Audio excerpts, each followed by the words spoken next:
Да Бармабуснен берабер сезоннан махсус блокында тутула. Адвокат Николай Полозов Меджлис рейсінің бірінші муавины Нариман Желял насыл шарайтлерде тутулғанына тариф етті. О бүгін Ақмежет сезосында сияси мабусына зиярет еткен. Камерада аляда буздолап ве телевизор yok екен. Бұнен берабер Желялға юланылған мектуплеріні бермейлер. Инсанлораңа кағыт эмде зона телеком электрон системасы вастасынен мектуплер юллай. Ама сезонан тешкірулері пек яваш кечірілі. Оның үшін Желял сезон тышында олған шейлер аққанда хабері пек аз, деді Полозов. Но Нариман не теряет времени даром. Читает книги, которые есть в его распоряжении, и в основном это классическая литература. Настрой у Наримана хороший, бодрый. Он был очень рад узнать, что множество людей пришли к суду поддержать его во время апелляции. Просил еще раз передать, чтобы народ за него не беспокоился. Он голову склонять не собирается. И еще раз напомнил, что в такое время взаимная поддержка и внимание друг к другу очень важны. Меджлис рейсінің бірінші муавины бір айдан зияде әпсханеде тұтыла. Оны аға қардаш Асан ве Азиз Ахтемовларнен берабер тұтылар. Оларны ичбір эсасыз аңғара койынды газ борусы патлатылмасында қабатладылар. Нариман Желялны башта диверсия япылмасына қызыштырғанында қабатладылар. Сонра есе Ахтемовларнен берабер диверсия япып қанунсыз патлайжы моделер сақламасында қабатладылар. Меджлисте қайдеткенлеріне көре бұл Киевде августың 23-інде кешірілген Қырым платформасы үшін интиқамдыр. Шу саммитте Нариман Желялда иштирак етіп, Қырымдаки вазиет ақында чықыш япқан еді. Меджлисте айтқанларына көре бөле шекілде Русия Меджлисна террористик тешкілят оларақ танымаға ве Қырым татарларға қаршы күтлеви репрессиялар башлатылмасына азырлана.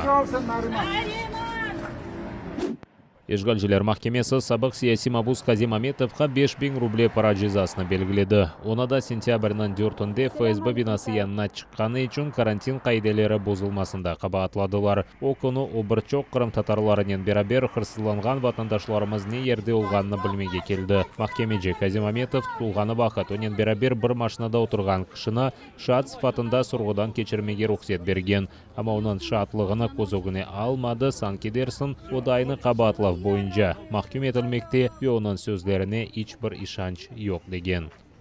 Факт нахождения Казимага, Ибраима Чигиртмы и еще несколько людей в автомобиле, откуда они были принудительно доставлены в полицию, судья расценила как нарушение ими правил противоэпидемиологических, но они просто изредка заходили погреться в машину. Откуда судья взяла вообще такие основания думать, что они стояли где-то, заходили погреться, нам непонятно, потому что такие утверждения вообще не звучали ни в зале судебного заседания, ни тем более не содержались в материалах дела. Ишгалчилер тарафындан айны жүремені Айдер Кадыров алды. О сентябрьнан 4-інде жемаат журналисті оларақ ФСБ бинасы янында топлашқан Виамон хадимлері тарафындан Қырым татарлар тұтылмасыны видеоға чықарайды. Ишгалчы көбетшілер оның камерасын алып қоймаға тұрышты. Бұндан сон оны да еркесінен берабер автобусқа юклеп полис бөлігіне алып кеттілер. Айдер Кадыров ФСБ бинасы янында редакцион вазифесі бойынша келіп, маскада олып, ичтимай дистанцияны riayet еткенні қайдеткен. Фақат Ишгалчилер махкемесі бұны көзогіне алмаған. Кадыров оның имайджысы айтқанына көре, бұдавалар бойынша шаблон қарарлар чықарыла тек жеза миқдары деңіштірілі ве инсанларының адлары.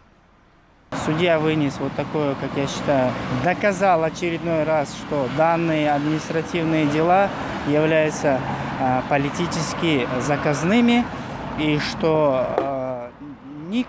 абсолютно никакие доводы данный суд не интересует. Стоит заранее цель признать людей, которые выполняли свои обязанности как журналиста, виновными. Суд выглядел глупо в этом отношении, потому что, как я ранее повторился, то, что я являлся журналистом, я полное право имел там работать, и как бы были соблюдены меры по коронавирусу, да, то есть была маска, было удостоверение журналиста, висело у меня на шее, на что они не обращали внимания, то есть и никакие доказательства им не интересны. У них есть стандартно накатанная схема, то есть всех штрафовать пополнять казну. Сентябрь 4 күні işgalciler Ахмеджеттеки ФСБ binası yanında 58 insanны tuttu. Hepsini avtobuslarga yüklep polis bölüklerini alıp kettiler. Eki Kırım Tatarına polis xadimlerinin buyruqlarını yerine getirmegeninde kalganlarını ise karantin sınırlamaları bozulmasında kabahatladılar. Eki kişi 10 kun devamında hapishanede bulundu. Kalganlarga nisbeten endi 5-тен 30 бенге kadar para cezalары belgilene. В слідчому ізоляторі щонайменше до 11 січня наступного року. Окупаційний Ленінський райсуд Севастополя продовжив тримання під вартою Завура Абдулаєва, якого через нібито причетність до Хізбут-Тахрір звинувачують у тероризмі. Продовження арешту окупанти обґрунтували тим, що Абдулаєв нібито може погрожувати свідкам, знищити докази або ж втекти, бо є громадянином України. Також оголосили характеристику від дільничого. Никаких компрометирующих материалов в отношении моего подзащитного не имеется. Он не замечен в употреблении алкоголя, наркотиков. Он не замечен в общении с лицами, склонными к совершению преступления. Не привлекался ни к уголовной, ни к административной ответственности. Собственно, с такой характеристикой можно человека в космос запускать. Однако стандартно, если запрос на характеристику обвиняемого, то чтобы не было записано в теле характеристики, вывод участковый делает о том, что человек якобы характеризуется посредственно. 48-річного Завура Абдулаєва, хворого на цукровий діабет, окупанти затримали у серпні в Холмовці Бахчисарайського району після масових облав силовиків. Його, а також Рустема Мурасова, Рустема Таїрова, Раїфа Февзієва та Джебара Бікірова через нібито причетність до Хізбут-Тахрір звинуватили у тероризмі. Çok yıllar işgalcilerinin yardımcısı oldu. Şimdi ise tahqiqat altında buluna. Кезлевде Yerli Şehir Şurasынан işgalciler yol başçısı Olesya Kharitonenko tutuldu. Sabah onun kabinetine kuvvetçiler kelip, hakimiyetini öz menfaatında kullanmasında kabahatladı. Söz meskun evni qurmaq керек olgan topraqның maqsады dengiştirilmesi hakkında keti. Fakat Kharitonenko ne hapsga alındı, ne de tutuldu. Kırım işgal etilgen son 2014 senesi Kharitonenko Единая Россия fırqasına qoşılıp, Кезлев Şehir Şurasынан yol başçısı vazifesine tayinlendi. 2017 senesi Rusiyada hukmdarlık etken fırqa azası oldu. Geçken sene Rusiya prezidenti Vladimir Putin emrinin Kharitonenko Rusiya Devlet Şurasının azası oldu. Bunun beraber kuvvetçiler Кезлев memuriyetinin yol başçısı Roman Tikhanchukni da tintdi. O tasdiqlanmagan ma'lumotga ko'ra Kharitonenkoning hakimiyetni o'z menfaatida qo'llanmasi davasında şahattır. Украина Birleşken Milletlerinin Baş Assambleyasına işgal etilgen Kırım arbeleştirilmesi ve insan haklarının bağlı vaziyet boyunca yangi rezolyutsiyani muzakerege çıkaracak. Bunu Ukraina Prezidenti Volodymyr Zelenskiy İsrail Prezidenti Ishak Herzogning ko'rishgani vaqt bildirdi. Bunun beraber Zelenskiy ona Ukraina butunliginin desteklenmesi için minnetdarlik bildirdi. Ми вдячні Ізраїлю за принципову підтримку України, принципову підтримку нашого суверенітету, територіальної цілісності. Розраховуємо, що ця позиція буде зберігатися і надалі. Зокрема, в рамках ООН, де до кінця цього року Україна внесе на розгляд Генеральної Асамблеї оновлені резолюції щодо ситуації з правами людини в окупованому Криму і мілітаризації окупованого півострова. Zelenskiy İsrail prezidentini Marinskiy saray azbarında qarşılap aldı. Harbiy orkestr İsrail ve Ukrainanın milli marşlarını icra etdi. Prezidentler faxriy qaravulunun safı yanından keçdi. Bundan son iki devletinin heyet azalari taqdim etildi. Resmi merasim keçirilgen son Volodymyr Zelenskiy ve Ishak Herzog muzokaralar boshlatdi.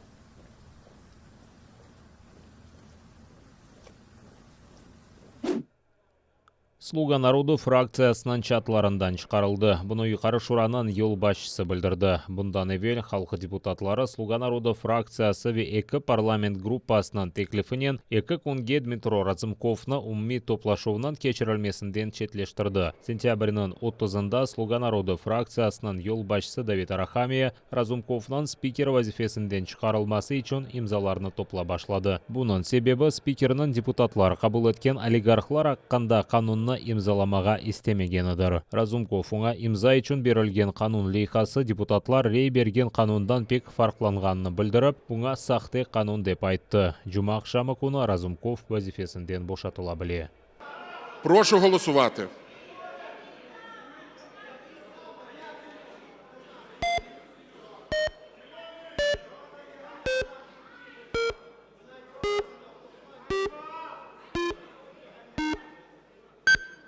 За 240 рішення прийнято.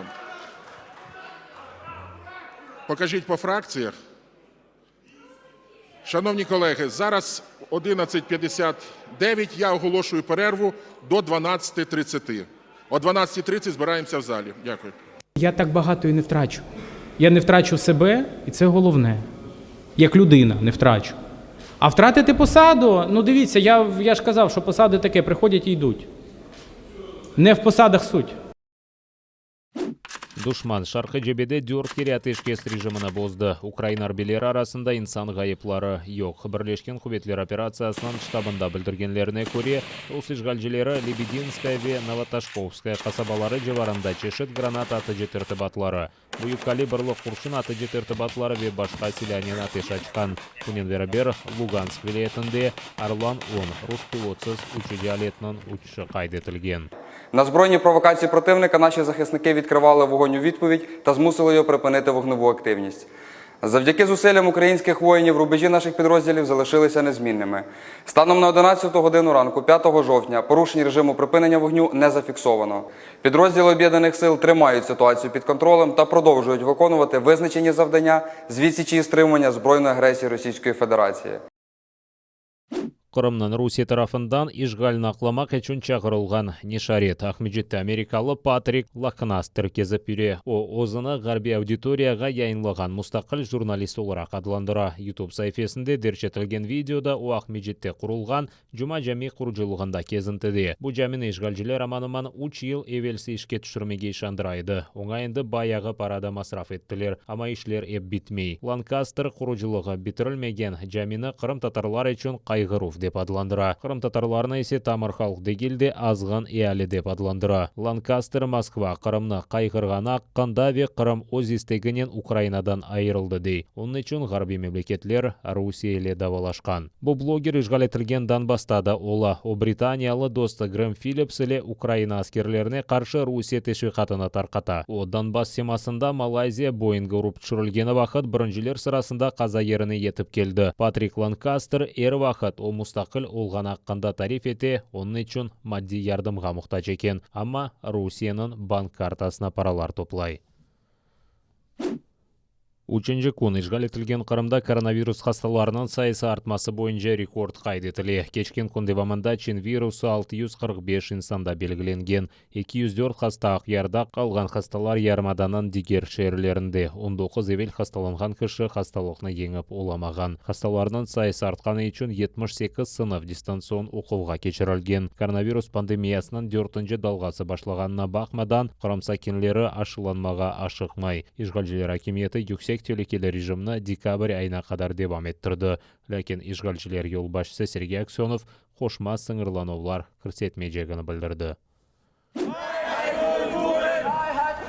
Геноцид ойынлары кечірілмесін деп, Мюнхендегі Сигорта шirketi янында уйғурлар топлашып наразылық акциясына кечіре. Onlar же инсан шirketini 2022 senesi қышта Пекин шерінде кечірілежек Олимпиада ойынларына спонсорлық етмемеге чағыра. Оларының білдіргеніне көре Чиндегі коммунистик хакимиет Синьцзянь бөлгесінде яшаған мұсылман азлығы уйғурларны ве тибетлеріні тақып ете. Наразылар бұны геноцидке бадландыра.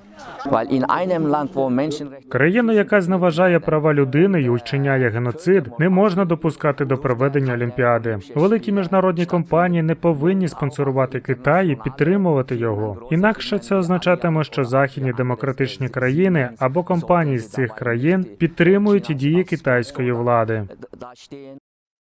Чин коммунистлері этник ве дини азғынлықларынан репрессияларында дефалар же қабатланған. Оларының арасында уйғур, тибетлі, христиан кілсесінің жематы ве фалюнгунь мезебінің тарафдарлары. Шатлар айтқанына көре акимет 1 миллиондан зеді уйғурны зенаат азырлама мерkezlerінде тұта. Керчектен есе бұ апсханедір. Людей безпричинно заарештовують, жінок насильно стерилізують, дітей розлучають із батьками, щоб дати їм китайську освіту. Ситуація гірша з кожним днем і з кожним роком.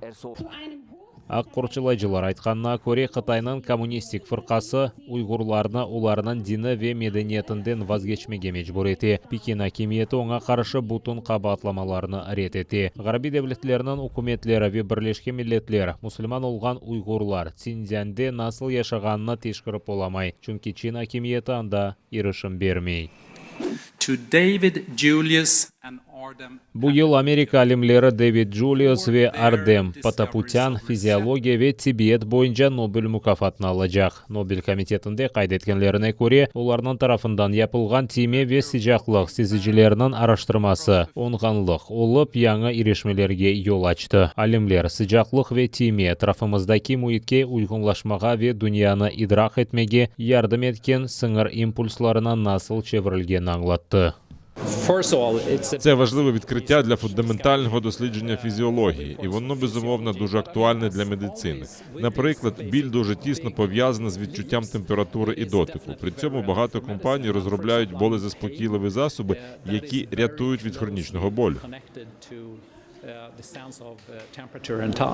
Julius Pataputyan'ın yapқан araştırma virtual gerçeklik ve robot kuruculuğu gibi sahalarga da yardım etebilir. Alimler öz duygularının paylaştı. Mesela Ardem Pataputyan'a 94 yaşındaki babası gece telefon açıp kuvvançlı haber hakkında aytқан. David Julius aytқанына көре оларының keşfiyatı az insan bilgen şeylerini anlatı. Я виріс в Лівані, який був охоплений війною. 18 років приїхав до США. Можна сказати, я біженець з Лівану. І при цьому я навчився не брати речі як належне. Дуже вдячний за все можливості, які мені надали в цій країні. Девід Джуліус каже, що їх відкриття торкається області, про яку мало хто замислюється. Воно допомагає зрозуміти речі, які більшість з нас вважає саме собою зрозумілими. Особливо це стосується дотиків. Коли ми торкаємося речей, то відчуваємо, гарячі вони або холодні. Коли їмо перець, чилі або ментол, відчуваємо смак, але мало хто замислюється, як це працює. Keçken sene Tibet boyunca Nobel mükafatı eki Amerikalı ve eki Britaniyalı virusoloqqa gepatit C virusunun bağlı keşfiyat yapılması için berildi.